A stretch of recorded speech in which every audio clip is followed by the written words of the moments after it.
I am Ferdinand Marcos, and I am the President of the Republic of the Philippines. I stand today on behalf of 110 million Filipinos. Hi everyone, hello universe, it's me again. Shoutout sa inyo mga kababayan. But anyway, meron tayong upload videos updates. Ito naman sa Cebu. Diba sa panawagan ng Pangulo nung sasunan niya, binanggit niya yung mga kapalpakan ng mga yung mga contractors at yung mga kasabwat. So dahil dyan mga kababayan, ito naman sa Cebu, kung nakikita nyo sa aking screen, agay, sabi ko sa inyo, natitrigger sila sa panawagan ng Pangulo. Naalarma sila mga kababayan. Bakit? Ito, basahin ko po sa inyo para kompleto detalyado. Sobrang tawa ko talaga. Sabi dito, look, situation at the ongoing repair of the collapse riprap along the Butuanon River in Barangay Kasuntingan, Mandawi City. The portion of the riprap reportedly collapsed on Friday night, August 15, 2025 due to heavy flooding in the area. So, ibig sabihin, substandard na naman. Kahit saan, buong Pilipinas, ganyan po ang kalakaran ng mga contractors. Substandard ang ginagawa nila. Para pag nasira, sasabihin na nila ganito, kailangan gagawin dahil nasira. Hihingi na naman sila ng pondo. Makipagdealing na naman sila sa gobyerno para kumita na naman. Kaya dito, sabi dito ng May TV Cebu, sabi dito, nakita ko lang tapos tawa ko ng tawa dito sa mga nagko-comment. Natitrigger sila doon sa panawagan ng Pangulo. Hindi ko alam kung sino po ang congressman dyan sa Mandawi City.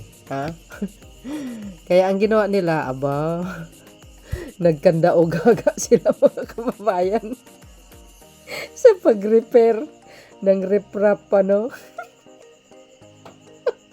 flood control ba yan? Ito tingnan nyo yung yung sitwasyon ng yan, yung riprap na flood control yan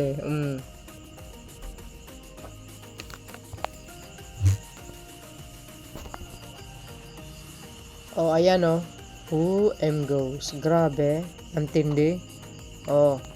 Ito pa. Ayan kung nakikita nyo to, ayan para siyang umangat parang hindi maganda ang pagkagawa. Pangit. Hindi po siya dikit supposed to be, diba, dapat didikit yan. Hindi umangat yan. Ibig sabihin, may kapalpakan talaga. Ito pa. Ayan nagkanda o gaga nagkanda o gaga sila sa pagre-repair mga kababayan. Natitrigger yung mga contractors. Kay Pangulong Marcos Jr., manda kayo, makulong kayo talaga. Ayan gosh. Ay, naku, naloka pa talaga. Ayan ayusin nyo Senator Marcolita waving at you. Ipatatawag kayo sa Senado. Ayan mga beswa.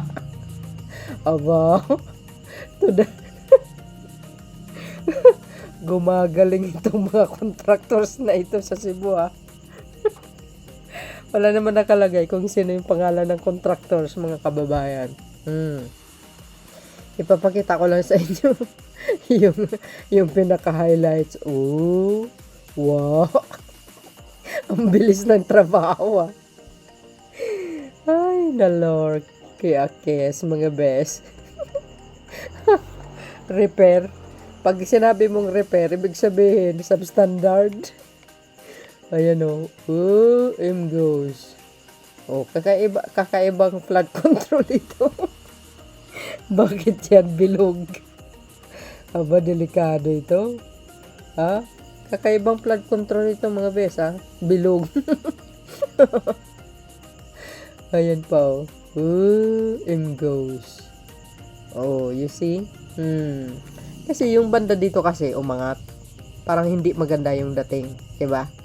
Dapat kasi dikit, kumbaga baon dapat itong semento. Kanya lang parang umangat eh. Ay, nako. Repair kayo talaga, ah.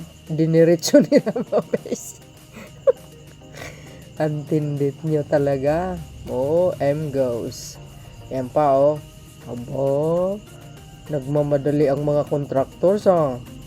Ha? Natitrigger kayo, ah. Ha? Oh, tingnan nyo yung mga nagko-comment, ah. Yan, oh. Oh, ito. Yung mga nagko-comment. Sabi ng nagko-comment dito, ah. Photo show the river wall foundation floating above. The riverbed, instead of being anchored into it, sabi niya, built this way, collapse was inevitable as water score beneath and weakens the base. In this scenario, future river desilting becomes impossible, sabi dito, as it will further expose the foundation common kaayo ni nga pagkatrabaho bisan asa mao na daghan flood wall mga guguba. A flood wall should, ayan, basahin po nga natin diretso. A flood wall should protect lives and property, not become a disaster waiting to happen. This failure points to negligence, not just for workmanship. So, ibig sabihin, sabi niya dito kasi, mga kababayan, Bisaya, di ba? Common. Sabi niya, very common na.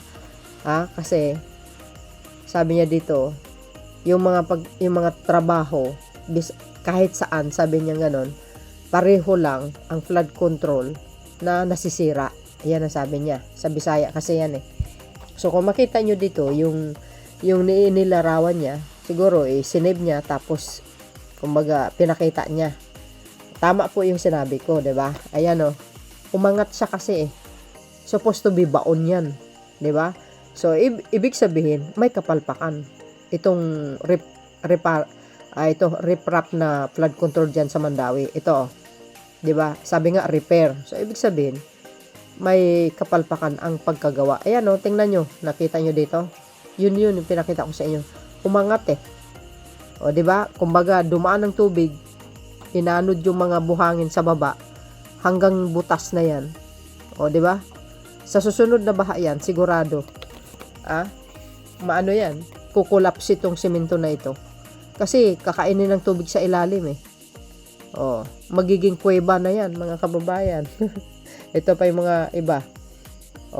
Dali agud ninyo, Marcolita is waving. Sabing ganon. Bilisan nyo. Kasi si Marcolita, waving at you. Iahak, bulabog naman, dili kawayan, agay. Nabulabog sila nga dahil na-trigger doon sa panawagan ng Pangulo eh. Hi sa congresswoman dito. Hi sa congresswoman ninyo diha. Naghilo sila sa congressman nila dyan. Ayan, oy, congressman. Ano nangyari dyan? Todoris. Nagganda o gaga kayo para i-repair yung flood control nyo. Nati-trigger kayo eh. Gaayora di ay dagway. Bagaon niya, wala di ay sud ang tunga. Gay! Natatawa ko rin sa mga nagko-comment. Oy, agay. Hindi ako nag-ano maintindihan. Sabi dito, ito lang maintindihan ko. Paspasin ninyo, haha. Senate naghuwat na ana. Ibig sabihin, bilisan nyo dahil ang Senado ay naghintay sa inyo. Uy, papatawag kayo. Sigurado yan. Ito, sabi niya, replika ng nakaw. Yan ang sinasabi nga natin. maura naguba kay nakit-an way kabilya. Sabi niya, kaya nasira kasi nakita yung walang kabilya. Hindi ko alam kung anong kabilya ba.